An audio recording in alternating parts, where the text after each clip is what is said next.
The GCC push for an end to the conflict comes as Iranian strikes continue to hit Gulf nations. Authorities in the UAE capital of Dubai say air defences have intercepted an Iranian missile near the city's largest economic and industrial hub. Officials in Abu Dhabi say falling debris has caused minor damage. No injuries have been reported.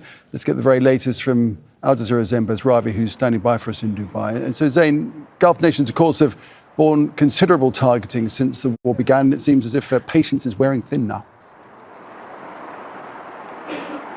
That is correct. Their patience is not just wearing thin. With every single attack that happens, with every day this war carries on, frustration grows, and their patience is effectively being systematically deconstructed with each and every one of these attacks. And frankly, not just frustration with Iran, but frustration with the United States as well. The GCC countries were, from day one, months before this war even began, trying to keep it from happening. But it was like trying to stop a slow-moving car crash. And effectively, that crash has happened on their front yard. And that's something they continue to remind people, saying that whatever happens next, whatever the state of the economy, whatever a negotiated solution looks like, their primary threat is the retaliatory attacks by Iran, and their primary focus is bringing that to an immediate close. And that means ending the conflict as soon as possible. They don't care who stops fighting first, whether it's the US and Israel or whether it's Iran, but they continue to prioritize an end to the fighting as their main priority.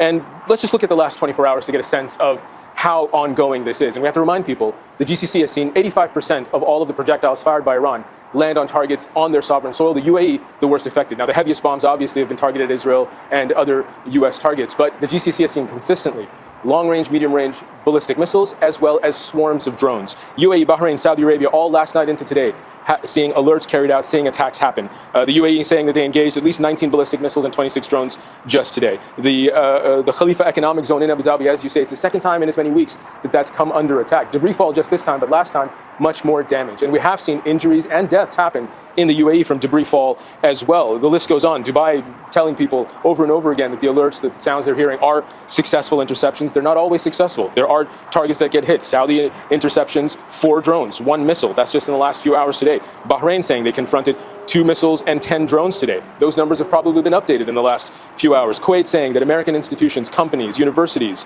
across the Middle East are under threat, with a specific alert for Kuwait. And really the list goes on.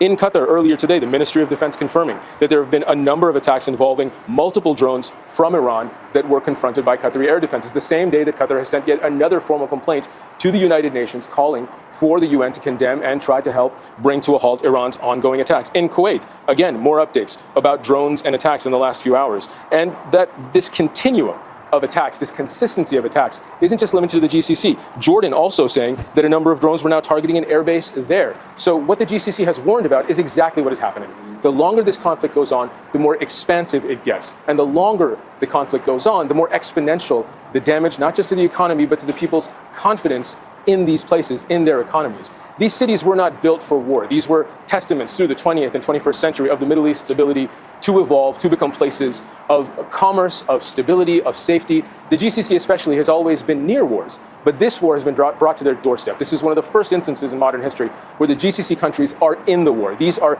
de facto front lines in a conflict that was started by the US and Israel, and that Iran has really upticked. They have really doubled down in terms of the retaliation, something they have warned that they would do. But what the GCC is consistently reminding people is that it has to be stopped, because it isn't just a regional war now that Iran said it would do. It is not just a regional war. This has global implications to maritime trade, to import and export of goods, to trade routes, to financial markets. Just to give you a sense of how commercially connected these cities are, just building Burj Khalifa took dozens of companies, thousands of workers from 100 different countries. And so as connected as the GCC is, as long as this war carries on, the global ramifications will continue.